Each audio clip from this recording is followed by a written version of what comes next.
술을 마시고 전동 킥보드를 타다가 사람을 쳤습니다. 저런, 사람이 다쳤네요. 처벌은 자동차 음주운전과 똑같아요. 최대 징역 15년입니다. 이번에도 똑같이 술을 마시고 킥보드를 탔습니다. 운 좋게 아무도 다치지 않았는데요. 저런, 음주운전 단속에 걸렸군요. 그런데 이번엔 좀 다릅니다. 자전거 취급이라 벌금 최대 20만 원이라네요. 같은 사람, 같은 술, 같은 킥보드입니다. 그런데 어떤 법은 이걸 자동차로 보고 다른 쪽에서는 자전거라고 하는군요.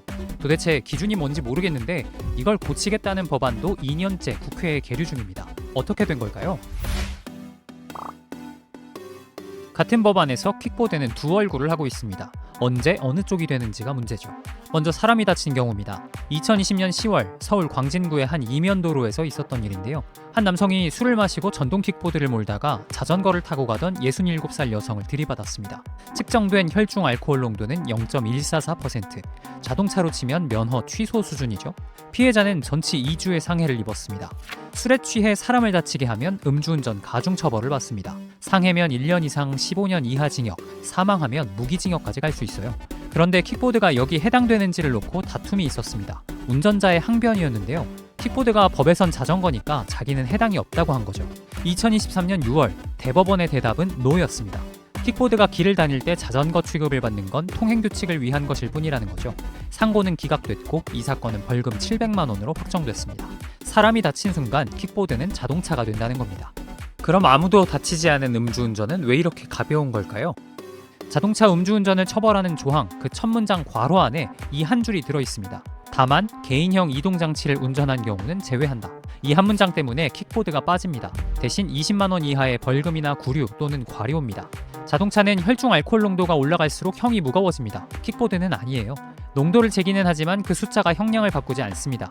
맥주 한 모금을 마셨든 네 발로 다닐 정도로 취했든 20만 원 이하입니다. 그 괄호를 지우자는 법안이 국회에 있습니다. 2024년 8월 이모선 의원 등 10명이 낸 개정안입니다. 고친 건 사실상 한 줄입니다. 방금 그 괄호를 지웁니다. 자, 이대로라면 음주운전 앞에서 킥보드와 자동차가 평등해지겠죠?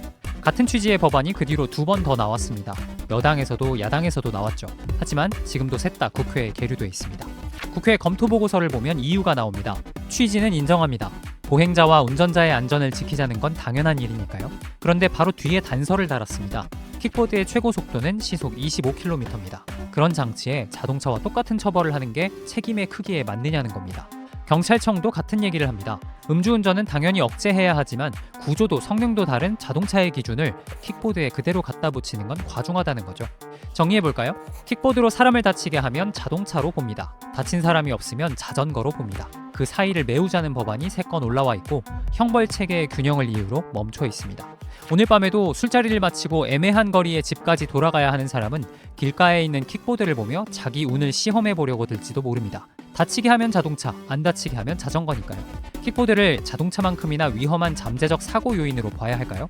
아니면 사고 위험은 인정하더라도 위험 정도를 너무 과대평가하는 법안일까요? 여러분의 생각을 들려주세요. 하이퍼로컬 비하인드 스토리 M코드였습니다.